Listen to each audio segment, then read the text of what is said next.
So, in terms of clarity, where are you in terms of clarity? Have you achieved that goal that you found so precious, that absolute clarity that you seek?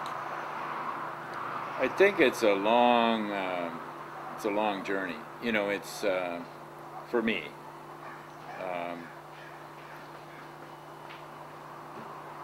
You know, the visions that I experienced when I woke up gave me the courage, and they gave me the insight to know where I was heading and what I wanted to get to. And there has been work because, you know, I grew up in a dysfunctional society and a dysfunctional culture and dysfunctional family, and everything was dysfunctional.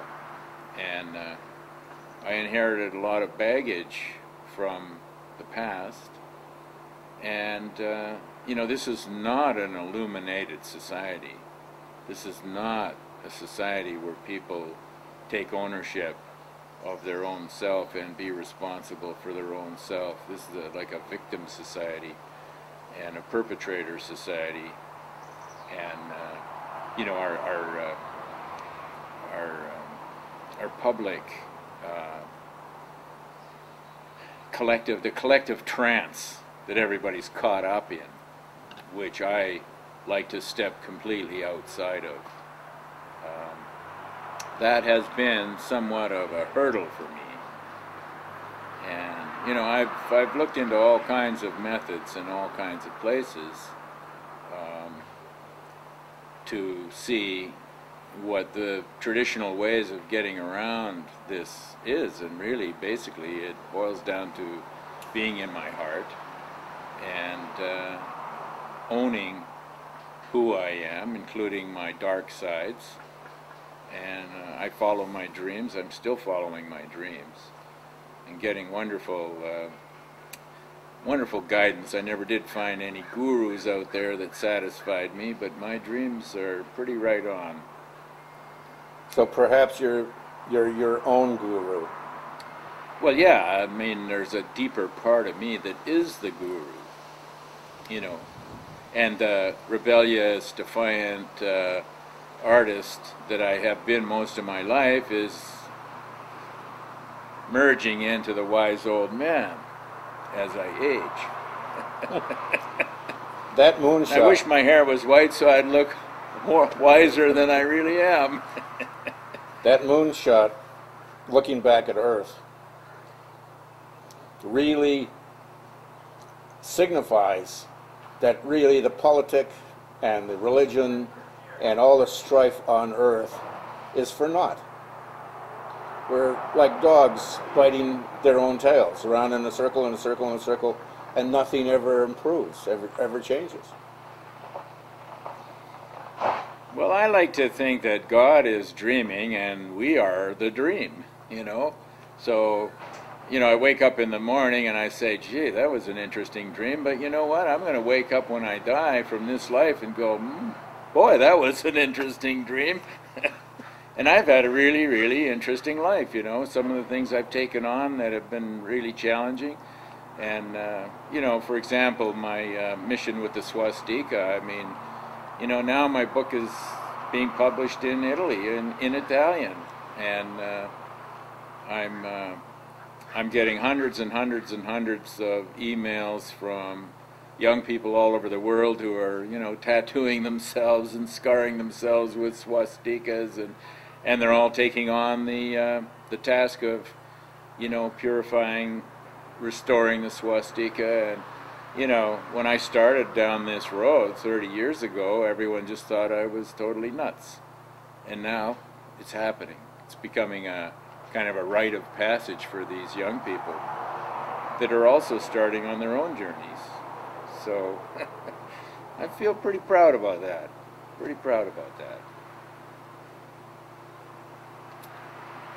One of the questions that bothers me is that every time I see a piece of art in a community, there's a default. Every little town has to have a totem pole in front of the city hall. Everybody has to have so-called native art. and it leaves out all the other artists of Canada, and that has been an annoyance for me that other Canadian artists are not represented. Well, you know, the native art is the least of my concern. I mean, I like native art, and the thing that bothers me is when I walk into an art gallery and I see a bunch of pipes lying on the floor, and I think the plumber has kind of left some of his tools lying around, and turns out to be a work of art that's worth $100 million. I'm going, oh my God. There are different kinds of artists, and there are different kinds of beliefs in what art really is. And to me, if the art doesn't come from my heart, and one of my teachers at art school, he wrote the word heart on the board, and then he underlined art. He says, art is in heart. And I believe that. I believe that because I'm not fond of this modernism, because there's no soul in it. And I know that's a broad statement, because there are probably exceptions. For me, art has to be about the heart and the soul. And most of the ideas that come into my paintings and my poetry come straight out of my dreams or visions or moments of meditation, or, you know, something from my deeper, grander, bigger, more magnificent self starts to speak, and that's what ends up in the art, you know. And that's why I find my own art inspiring. I go into art galleries these days and I come out, I'm depressed, because I look at that art and it's so dead and there's nothing there, and they're all competing with something that's being done in, I don't know, New York or someplace.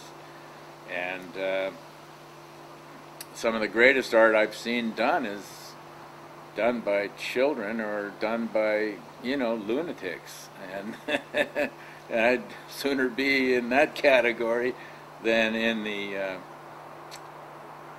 you know, this snooty artist who's got all the right degrees, who doesn't impress me at all. So. Any final thoughts? Any final statements? It's been a wonderful journey. And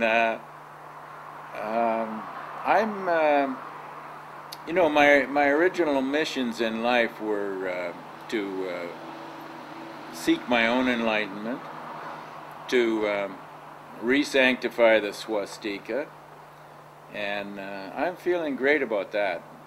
But what's happening as I'm getting older, I'm concentrating on forming community with others that is healthy community, and